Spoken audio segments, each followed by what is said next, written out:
우리가 지금 창세기 말씀을 계속 보는데요. 우리가 지난주에 삼십칠장에 넘어가면서 우리 드디어 가장 그리고 가장 유명한 사람인 한 사람이었던 그 요셉에 대한 이야기를 시작했어요.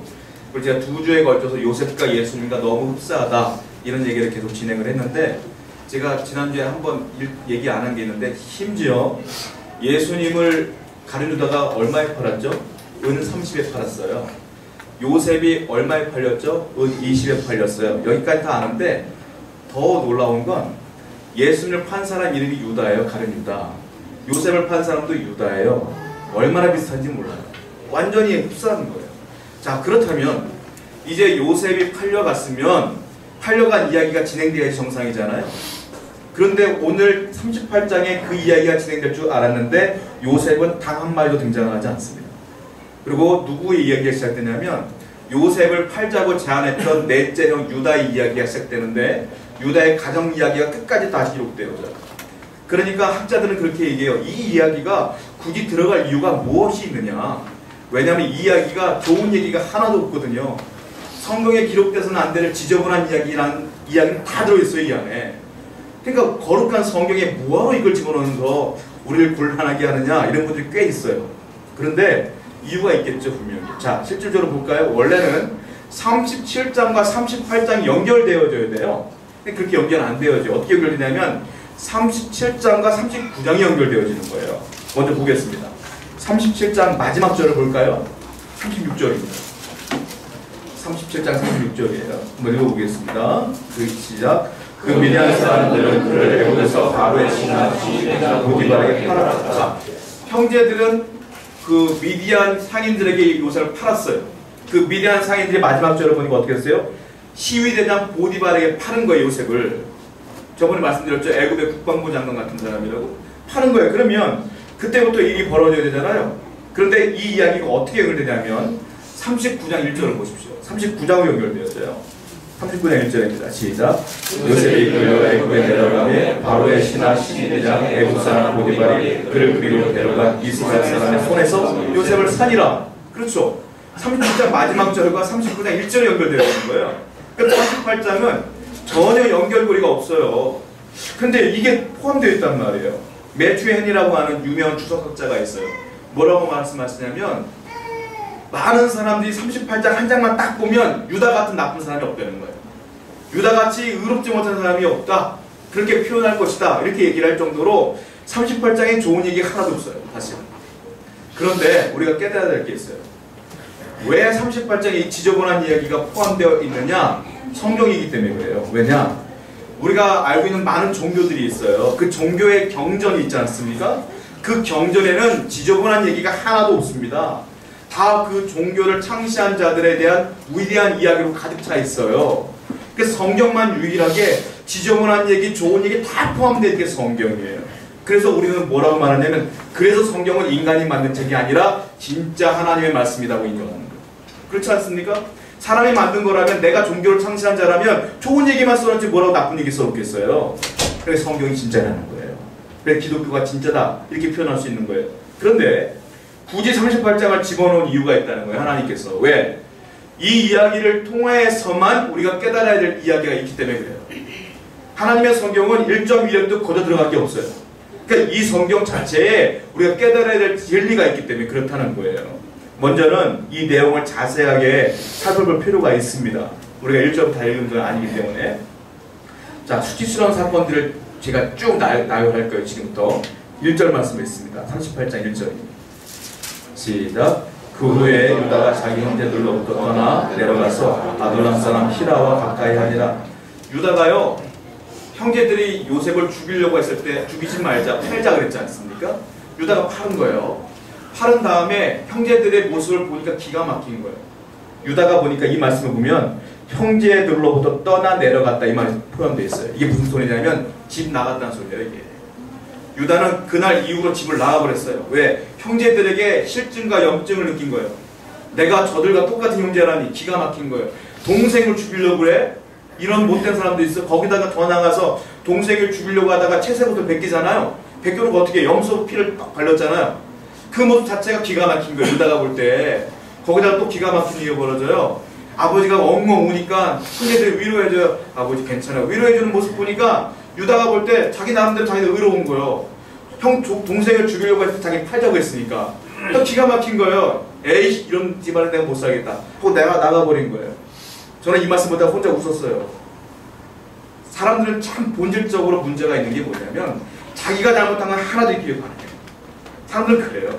그리고 남이 잘못하잖아요. 그것만 그렇게 크게 보여서 그렇게 욕을 해. 유다는 잘했습니까? 똑같거든요. 제가 볼 때는. 제가 며칠 전에 그 아침에 뉴스를 보는데 CCTV가 나오더라고요. 제가 그거 보고 참 이런 일도 있구나 싶었어요. 어떤 일이냐면 만취한 취객이 차 본넷 위에 엎드려 있더라고요. 이렇게. 근데 도둑이 쑥 오더니만 몸을 더듬어요. 그 다음에 그 지갑을 하나 싹 훔쳐요. 도망가려고 하는 순간에 누가 막 달려오더니 이 도둑을 덮치는 거예요. 형사인 줄 알았어요. 그 도둑은. 그 지갑을 뺐어요.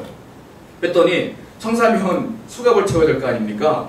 뺐더니 지갑에 돈을 빼더니 자기 지갑에 집어넣는 거예요. 이 도둑이 그때 깨달아요. 이놈도 도둑이구나. 내가 도둑질하는 걸 이놈이 또 빼서 도둑질하는 거예요. 기가 막히고 둘이 멱살 잡고 싸우더라고요. 둘 다 잡혔어요. 제가 그거 보면서 얼마나 웃겼는지 몰라요. 뭐냐면 첫 번째 도둑은 도둑질을 했지만 두 번째 도둑한테 도둑받은 거잖아요. 그러니까 얘는 의로운 거야. 내 돈 뺏긴 거야. 이건. 그러니까 치고받고 싸우더라고요. 이게 인간이에요. 그걸 보고 말씀하니까 유다도 똑같아요. 보니까. 유다도 똑같이 동조해놓고 지금은 형제들이 못마땅한 거예요. 그러니까 자기들이 빗나가겠다는 거예요. 그러면 잘 살아야 되잖아요. 거룩하게. 그 다음부터 유대의 삶을 보십시오. 너무너무 실수를 많이 합니다. 첫 번째 실수가 뭐냐면 38장 12절 한번 보십시오. 38장 12절입니다. 시작. 얼마 후에 유다의 아내 수아의 딸이 죽은지라 유다가 위로를 받은 후에 그의 친구 아둘람 사람 히라와 함께 딥나로 올라가서 자기 양털 깎는 자에게 이르렀더니 20절도 보세요. 시작. 유다가 그의 친구 아둘람 사람의 손에 부탁하여 염소 새끼를 보내고 그 여인의 손에 담보물을 찾으려 하였으나 그가 그 여인을 찾지 못한지라. 이게 무슨 소리냐면 유다에게는 집을 나간 뒤에 친구 한 명을 사귀어요. 그 친구가 아까 1절 말씀에 나와 있는 아둘람 사람 히라예요. 아둘람 사람 히라 무슨 말이에요? 이스라엘 사람이 아니라는 거예요. 이 사람은 이방 사람이에요. 절친이 됐어요. 이방 사람과 유다가 절친이 돼서 하는 짓이 뭔 줄 알아요? 그게 12절과 20절인데 양털 깎으러 갔다가 유다가요 이 히라와 함께 창녀촌을 방문을 해요. 그래서 자기 며느리인지도 모르고 다말과 동침을 하잖아요. 그 사건이 오늘 본문 말씀 아니에요. 그래놓고 당장에 화대가 없는 거예요. 그 화대가 뭐냐면 염소새끼로 주기로 동침하기로 했거든요. 그러니까 그 다음날 아침에 자기 친구 히라한테 그러는 거예요. 야 저기 가면 창녀가 한 명 있는데 내가 어젯밤 신세를 졌으니까 이 염소새끼 가져다가 줘라. 그러니까 히라가 알았어. 그걸 갖다 주는 거예요. 친구가요 할 일이 없어서 자기 친구 화대를 갖다 주러 가요. 지금 친구가 똑같아요. 지금 똑같은 짓을 하고 있는 거예요. 근데 이 사람은 이스라엘 사람이 아니에요. 한마디로 말하면 하나님을 전혀 알지 못하는 사람이에요. 이 사람과 유다가 친해진 거예요. 친해졌더니 죄를 짓는데 둘 다 아무 양심의 거리낌이 없는 거예요. 여러분 친구 잘 사귀어야 된다는 거예요. 이게 옛날부터 우리 어머니들이 뭐라고 그랬어요? 친구 잘 만나라. 이게 성경적이더라고 알고 보니까. 정말로 믿음 생활 잘하는 사람과 같이 신앙생활하면 시너지 효과를 발휘해 같이 신앙생활 잘할 수 있어요. 그러나 한 사람은 비판적이고 비난적인 사람과 만나면 신앙생활이 그렇게 어려워요. 이게 첫 번째 교훈이에요. 자, 두 번째 교훈은 뭔지 아세요?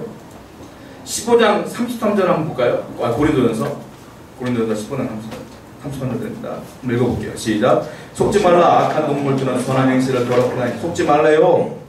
겉으로 볼 때 속지 말래요. 제가 얼마 전에 길을 가는데 저기 앞에 보면 세이브존이 하나 있어요. 거기 앞에 자기네 소속이 어딘지도 모르는 사람들이 서명운동을 하고 있더라고요. CBS 뭐 그것도 뭐라고 했더라? 그런 거 그거 없애야 된다는 식으로 막 서명운동을 하더라고요. 제가 길을 가 누군지 알아요. 저는 신천지거든요. 그 사람. 제가 자기 소속들이 적혀있지도 않고 그냥 지나가는 사람들이 서명운동을 하고 있는 거예요. 제가 물어봤어요. 딱 서가지고 어디세요? 말 안 해요. 어디서 오셨어요? 말 안 해요. 나보고 무조건 서명운동하래. 저는 여러분들 어디서 온지 다 알고 있는데 왜 말씀 안 하세요? 그랬더니 막 당황하더라고요. 그럼 가버렸어요. 저는. 여러분 세상 사람들 겉은 말짱해 보여요. 그러나 하나님 배반하고 이단적인 사람들 얼마나 많은지 몰라요. 그들에게 혹해하고 같이 친하게 되면 신앙 다 잃어버리거든요. 이건 그 얘기예요 지금. 자 그리고 이건 약과입니다. 유다는 더 큰 죄를 져요 하나님한테. 그 죄가 뭐냐? 자 자, 38장 2절을 한번 볼게요. 본문 38장 2절입니다. 한번 읽어볼게요. 시작. 유다가 거기서 가나안 사람 수아라는 자기 딸을 보고 그를 데리고 먹지만이, 자 보면 가나안 사람 수아가 있는데 그 딸이 너무 예뻤던 거예요. 그래서 유다가 그 여자와 결혼을 합니다. 보니까 얼굴도 이뻐, 그리고 집안도 괜찮은 것 같아. 그 결혼을 했는데 한 가지 걸리는 게 하나 있네. 그 뭐냐면 가나안 사람이에요. 그러니까 하나님을 안 믿는 집안이에요. 친구로 사귄 건 둘째치고 결혼까지 해버렸어요. 이게요, 우리가 볼 때 그냥 넘어갈 수 있는 문제, 아, 이거 안 믿는 사람 나중에 전도하면 되지, 넘어갈 수 있는 문제이지만 이 당시는 큰 죄예요. 왜? 하나님은 이걸 용납을 안 했거든요. 왜? 하나님은 신앙인 그 경건성을 유지하기 위해서 가나안 사람과 절대로 결혼하지 말라고 명령을 했어요. 부부간에 한 사람은 신앙이 있고 한 사람은 신앙이 없으면 신앙을 유지하기가 굉장히 어렵습니다, 여러분. 그건 분명한 사실입니다. 그건 분명해요. 제가 그런 분들 많이 봤어요. 자, 성경을 보면 하나님께서 왜 그러시냐면 창세기 20장을 보면 어떤 사건이 벌어지냐면 아브라함이 자기 아내 사라를 누이동생이라고 속였단 말이에요. 그때 아비멜렉이 사라를 자기 아내로 삼으려고 했어요, 왕이. 그때 하나님이 꿈속에 나타나서 너 이 여자랑 살면 죽일 거야 그랬거든요. 무서워가지고 놔주잖아요. 하나님의 뜻은 아브라함과 사라를 통하여 메시아가 탄생되어야 되는 거예요. 근데 갑자기 이방 남자와 사라가 결혼해버리면 이 일이 끊어버리는 거예요. 이게 믿음을 지킬 수가 없는 거예요. 그래서 하나님이 무섭게 나타나신 거예요. 꿈속에 급하게 나타나신 거예요. 이게 하나님의 뜻이에요.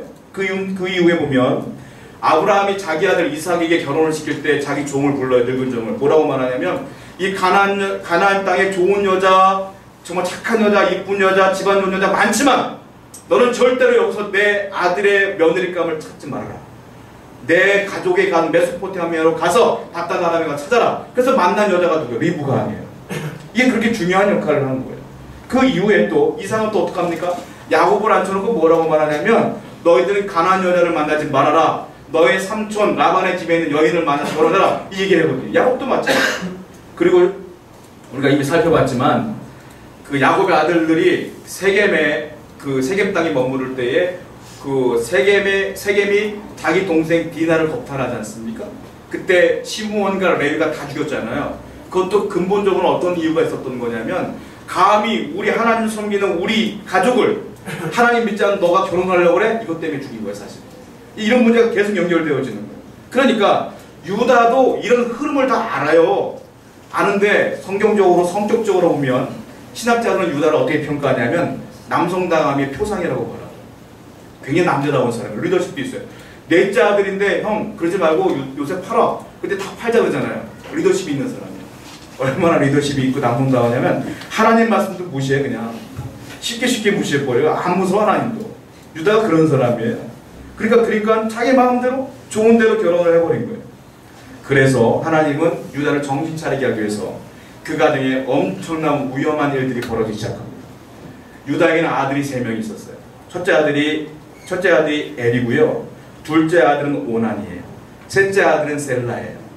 3명의 아들이 있던데 이 엘이 아버지도 그렇게 하니까 자기도 아무나 결혼한 거예요. 그냥 그게 누구냐? 다말입니다. 첫째 아들의 와이프가 다말인데 다말의 이름 뜻은 굉장히 좋습니다. 다말은 히브리어로 모르는 어떤 걸 의미하는 종려나무를 의미하는 거예요. 종려나무의 열매가 우리는 대추야자 열매라고 그러는데 우리나라의 대추 같은 맛이 아니에요. 아주 달콤하고 되게 맛있는 거예요. 그래서 이 다말이라는 이름 뜻은 굉장히 좋은 거예요.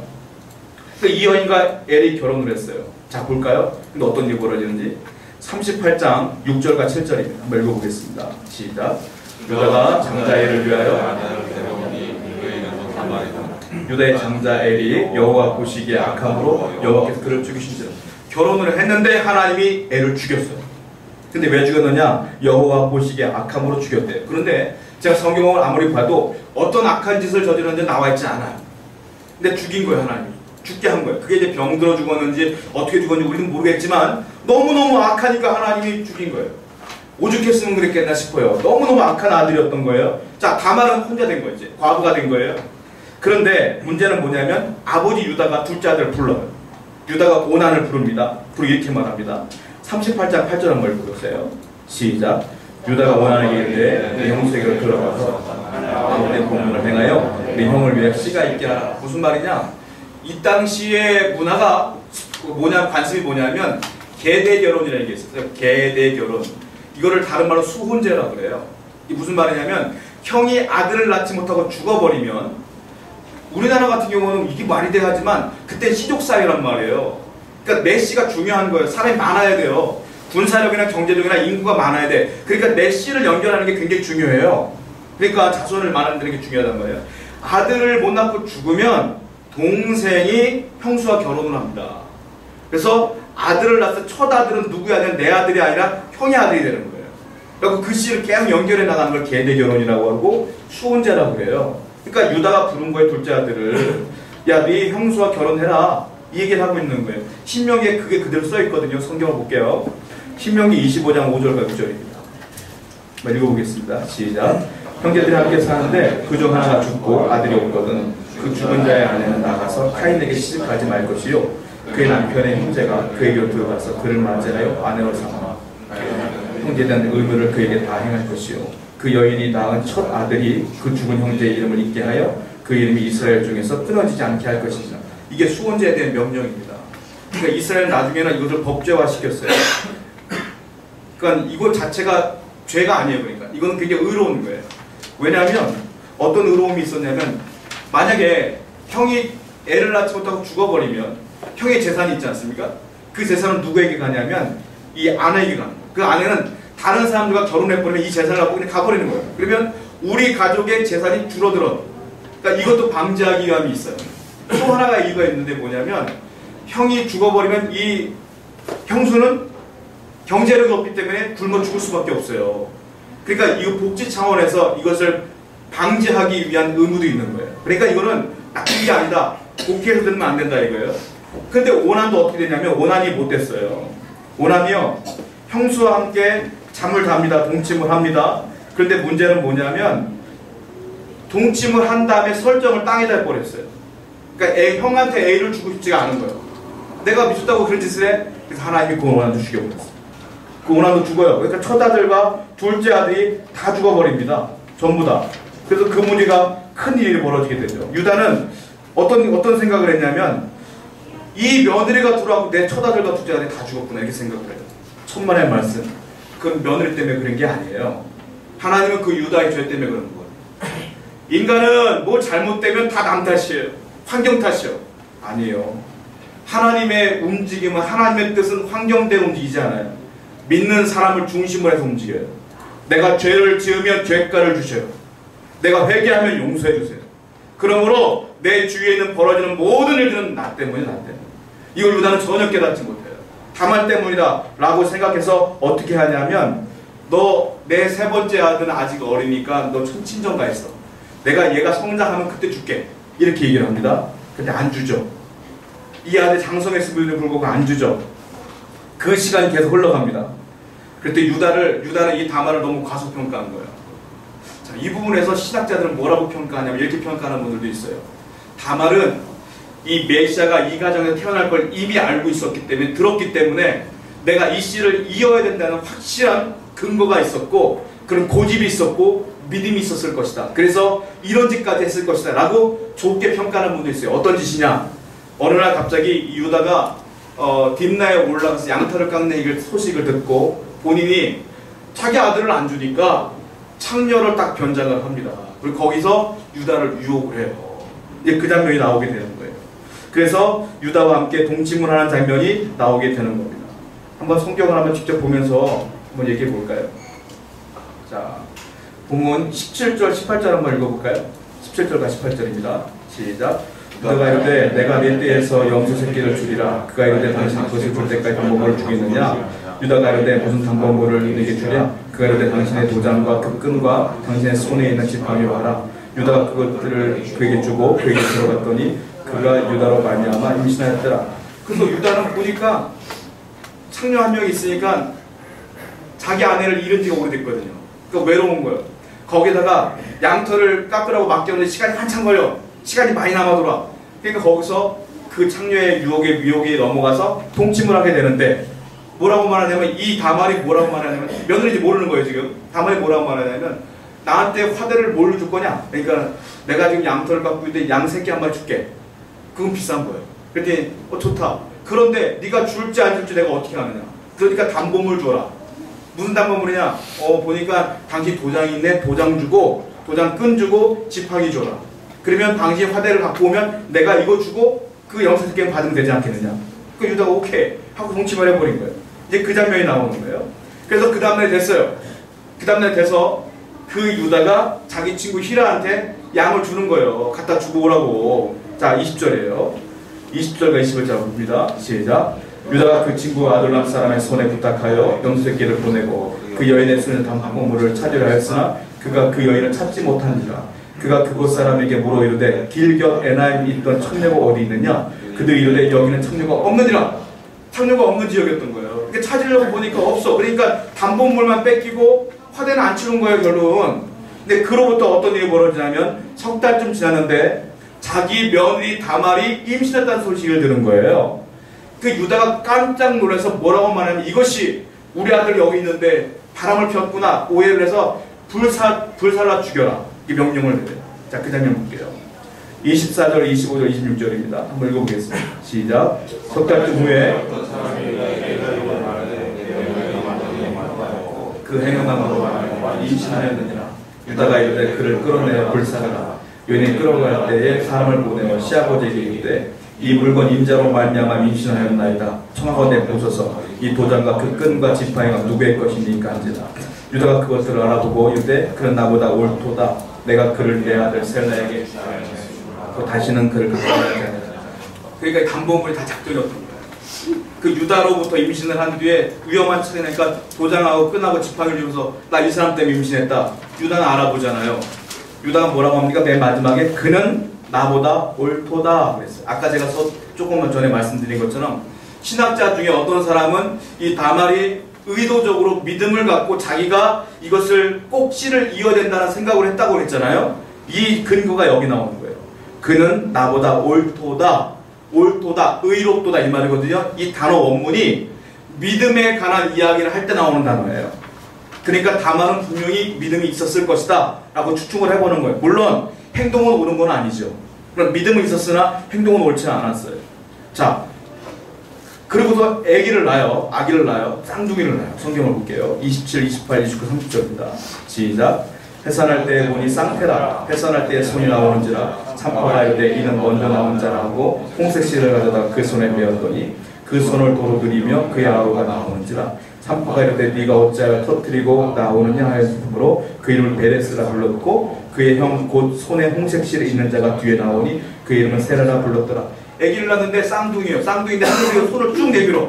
그러니까 삼파가 애가 쳐다들이구나 표시하려고 쌍둥이니까 끈을 하나 딱 묶어놨단 말이에요. 근데 갑자기 얘 손이 쑥 들어가. 뒷놈이 잡아 당긴 거예요. 근데 뒷놈이 쑥 올라와. 그렇게 나온 아주 쳐다들이고 그냥 그게 베레스예요. 그리고 끈의 손매네가 나중에 나왔어요. 걔가 세라예요. 베레스는 그 이름을 어떻게 되냐면 깨뜨렸다는 뜻이에요. 너가 지금 이 질서정연한 이 부분을 깨뜨려 버렸구나. 베레스라는 이름을 줬고 세라는 좋은 이름을 줬어요. 너무도 착한 녀석이야 너는. 그러니까 어둠을 밝히는 여명 이런 뜻이에요. 빛 이런 뜻이에요. 그런 의미를 줬단 말이에요. 자, 그런데 이 다말, 이 며느리 다말 얼마나 못된 여자입니까? 그런데 이 여인이 예수의 족보의 첫 번째 여인으로 올라가요. 성경을 볼게요. 마태복음 1장 3절입니다. 읽겠습니다. 시작. 유다는 다말에게서 베레스와 세라를 낳고 베레스는 헤스론을 낳고 헤스론은 람을 낳고 그렇죠. 다말에게서 낳았다고 나왔어요. 자, 지금부터는 지금 자세한 이야기를 했으니까 하나님이 주시는 교훈이 있어야 될 거 아닙니까? 그걸 간단하게 제가 말씀드리고 마칠게요. 세 가지예요. 뭐냐면 실천적이고 실제적인 교훈이 하나 나와요. 또 하나는 교리적인 부분의 교훈이 하나 또 나옵니다. 또 하나는 영적인 교훈이 하나 있어요. 어떤 거냐? 자, 유다는 양털을 깎으러 갔어요. 근데 시간이 너무 남아. 여유로움이 너무너무 여유로움이 있고 풍성함이 있어. 얼마나 부자인지 몰라요. 양털을 남에게 맡길 정도니까 얼마나 부자인지 몰라요. 부자고 여유로워. 그랬더니 어떻게 돼? 이상한 생각이 들어와서 창녀를 만나서 이 사단이 벌어진 거 아니겠습니까? 자, 똑같은 사건을 벌인 사람이 누굽니까? 요셉이에요. 이때 요셉은 뭐냐? 종으로 팔려간 거예요. 지금 이 당시에. 그때 어떤 일이 벌어져요? 보디발의 아내가 유혹을 해요. 근데 요셉은 어떻게 해요? 옷을 벗고 도망가 버리잖아요. 나는 하나님께 범죄할 수 없습니다. 아마 비슷한 시기였을 것 같아요. 한 사람은 이렇게 당해버리고 한 사람은 그렇게 경건성을 유지하려고 했었다. 무슨 의미입니까? 생활이 윤택하고 풍요롭고 여유가 생기면 죄가 침범하기가 오히려 더 쉬워요. 그 내가 갑갑하고 힘든 일이 벌어지면 하나님께 더 무릎 꿇을 확률이 높다요. 요셉의 입장에서 볼 때는 여기서 내가 하나님께 경건하지 살지 않으면 내가 누구를 바라볼 것이냐. 난 노예인데, 난 죽어버릴 건데 하나님뿐이 없는데, 그러니까 붙들고 사는 거예요. 애쓰는 거예요. 힘쓰는 거예요. 그래서 실질적으로 인생을 살아가는데 우리에게 역경이 올 수도 있고 힘든 일이 있을 수도 있고 갑갑한 상황이 될 수도 있어요. 그러나 그것이 저주가 아니라는 거예요. 오히려 그때 나는 하나님께 기도할 수가 있고 하나님을 찾을 수가 있습니다. 할렐루야. 그러므로 여유로운 것보다 오히려 영적인 축복은 삶이 어려울 때 더 많다. 그렇다고 일부러 어렵게 해달라고 기도할 필요는 없어요. 제가 그런 미련한 짓을 한 적이 있거든요. 예전에 내가 좀 생활이 여유로우니까 성경도 잘 안 읽게 되고 그러더라고요. 하나님 힘든 일 좀 해결해 주세요. 오히려 그렇게 기도한 적이 있어요. 그때 진짜 힘들더라고요. 그래서 그렇게 기도하시지 마시고 그러니까 힘든 일이 있을 때 힘든 게 아니라 내가 더 하나님께 나아갈 수 있는 기회구나 라고 감사하는 여러분 되기를 축원드립니다. 이게 첫 번째 의미라는 거예요. 두 번째 의미가 있어요. 뭐냐면 교리적인 부분들인데 하나님의 성품에 대한 이야기가 나와요. 뭐냐, 하나님은 명령하시는 분이에요. 아시죠? 우리에게 명령했어. 어떤 명령했어요? 부모를 공경하라, 간음하지 말아라, 살인하지 말아라, 도덕질하지 말아라. 명령적 의지가 있어요. 여기에는. 그런데 이대로 살면 얼마나 좋겠습니다만 사람들은 이대로 안 삽니다. 그러면 하나님이 명령했어요. 안 지켰어요. 벌을 줘야 되잖아요. 근데 하나님은요, 또 다른 의지가 하나님께 있어요. 뭐냐면 하나님께서는 작정적 의지가 있어요. 뭐냐, 명령적 의지는 살인하지 마, 너 이방인과 결혼하지 마, 너 뭐 부모를 공경해, 이렇게 명령했지만 인간이 안 지키잖아요. 작정하신 게 있어요. 하나님한테는 작정적 의지가 있어요. 그럼에도 불구하고 당신의 뜻을 이룬다 이 말이에요. 내가 하나님 뜻을 안 지켜도 하나님이 약속하신 것은 지킨다. 아브라함의 씨를 통하여, 야곱의 씨를 통하여 메시아를 보낸다고 했던 그 약속, 지금 이러한 일들이 벌어졌음에도 불구하고 그러나 하나님은 이 가정에서 메시아를 내시잖아요. 예수님이 이 가정에 나오는 거 아니겠습니까? 레위기 18장 6절 한번 보시겠습니다. 레위기 18장 6절입니다. 한번 읽어볼게요. 시작. 각 사람은 자기의 살붙이를 가까이 하여 그의 하체를 범하지 말라. 나는 여호와. 이게 무슨 말이야? 근친상간하지 말라는 소리예요. 식구와 함께 하체를 범하지 말라. 그래 지금 유다와 다말은 하체를 범했잖아요. 그럼 하나님 말씀은 안 듣는 거잖아요. 의도적으로. 다말 같은 건 계획적이었으니까. 그럼 하나님께서 벌을 줘야 되잖아요. 그러나 하나님의 작정적 의지가 발동이 되면서 그럼에도 불구하고 내가 이 가정을 통하여 내 아들 예수를 보내겠노라, 그 뜻을 성취하시는 거예요. 우리 질문할 수 있어요. 아니, 하고 많은 사람들 가운데 이렇게 지저분한 일을 하는 사람들을 통해서 왜 해야만 합니까? 더 좋은 사람도 있잖아요 라고 말할 수 있어요. 또 다른 질문이 나올 수 있어요. 그러면 이 세상에 죄인이 아닌 사람 누가 있습니까? 죄 안 진 사람 누가 있어요? 하나님은 죄 안 진 사람을 통해 일하고 싶겠죠. 하나님도. 이 땅에 그런 사람이 없잖아요. 없으니까 당신의 작정적 의지를 통해 그냥 하시는 거예요. 내가 죄인이기 때문에 나에게 약속하신 것은 반드시 이루어집니다. 할렐루야. 이게 감사한 거예요. 그래서 내가 하나님과 좀 멀어졌어도, 죄를 지었어도 하나님 나 안 버린다는 거예요. 왜냐하면 다 죄인이거든. 그러니까 감사하시기 바랍니다. 하나님은 나를 통해 일하신다. 이게 두 번째 은혜예요, 사실. 자, 세 번째 이어지는 은혜가 있어요. 뭐냐? 그래서 이 모든 38장에 되어지는 모든 일들은 은혜로다. 하나님의 은혜예요. 은혜가 아니면 이 모든 걸 감당할 수가 없는 거예요.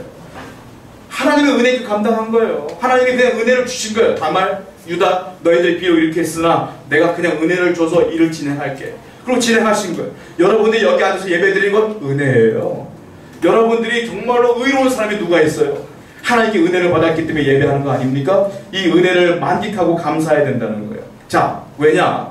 성경에는 예수님 족보에 5명의 여인이 등장을 합니다. 첫 번째가 누구냐? 어머니 마리아가 등장을 해요. 나머지 4명이 등장을 하는데 4명 다 이루 말할 수 없는 흠이 있는 사람들이에요. 자, 누군지 아세요? 첫 번째 마태복음 1장을 한번 펴보세요. 제가 읽지는 않을 거지만 펴는 보세요. 눈으로 보세요. 마태복음 1장에 보면 상반절에 그 여인들이 다 등장을 하거든요. 한번 펴보세요. 자, 보십시오. 누가 등장하냐면 다말. 지금 유다의 면에 다말이 등장을 합니다. 그 뭐라고 써있습니까? 아들을 낳았다고 그랬죠? 베레스를 낳았다고 성경에 써있을 거예요. 그 베레스를 낳았어요. 지금 다말이 얼마나 흠이 많은 여자입니까? 그 여인이 올라갔어요. 그리고 이 다말 다음에 누가 등장하냐면 기생 라합이 등장을 합니다. 보세요. 기생 라합은 말 그대로 진짜 오리지널 창녀입니다. 얘. 기생 라합이 등장을 했는데 라합이 누구랑 결혼해요? 살몬과 결혼해요. 살몬과 결혼해서 누구를 낳는지 아세요? 보아스를 낳았어요. 그러니까 보아스의 엄마가 누구냐? 라합이에요. 라합. 이게 기가 막힌 일이 벌어져요. 그 보아스는 누구랑 결혼합니까? 룻이 등장을 하죠. 또 거기 밑에 보면 룻은 이방 여인이에요. 룻이 등장을 해서 누구를 낳습니까? 오벳을 낳았어. 오벳이 누구를 낳는지 아세요? 이새를 낳아요. 이새가 누구를 낳는지 아세요? 다윗을 낳아요. 그러니까 이 룻은 누구예요? 이 다윗의 어떻게죠? 고조 할머니가 증조 할머니가 쭉 올라가죠. 할머니 결국은. 그래서 다윗이 누구랑 결혼해요? 우리아의 아내라고 써있을 거야. 우리아의 아내랑 결혼. 그게 누구예요? 바세바예요. 지금 여인이 다 등장했는데 이 사람들 전부 다 흠이 있어요. 그래 하나님이 그들을 통하여 예수님을 보내셨어요. 이게 뭐예요? 이게 은혜예요. 하나님은 너 죄인이구나 하지 않고 네가 죄가 있으나 네 죄를 회개하면 내가 용서해주고 거기서 내가 큰 은혜를 베풀겠노라. 이게 하나님 뜻인 줄로 믿습니다. 은혜를 원어로 뭐라고 하는지 아세요? 은혜를 헤세드라고 합니다. 헤세드는 다양한 뜻으로 해석될 수가 있어요. 은혜, 인자, 사랑, 자비 다양하게 해석될 수 있어요. 그런데 헤세드의 그 원근 어디서부터 시작된지 모르지만 이건 확실한 거예요. 뭐냐면 하나님의 변함없는 사랑에 근거하여 주는 사랑, 그 은혜, 이것이 헤세드예요. 은혜가 뭔 줄 알아요? 하나님이 여러분들 죄를 졌어도 변동하지 않은 그 흔들리지 않은 그 사랑에 근거하여 주시는 은혜인 줄로 믿습니다. 그러니까 여러분들을 하나님께서 절대로 떠나지 않는다, 버리지 않는다, 그 사실을 기억하여 오늘 말씀대로 하나님께 감사하며 살아가는 여러분들에게 축원드립니다. 우리 말씀을 기억하며 찬양하겠습니다.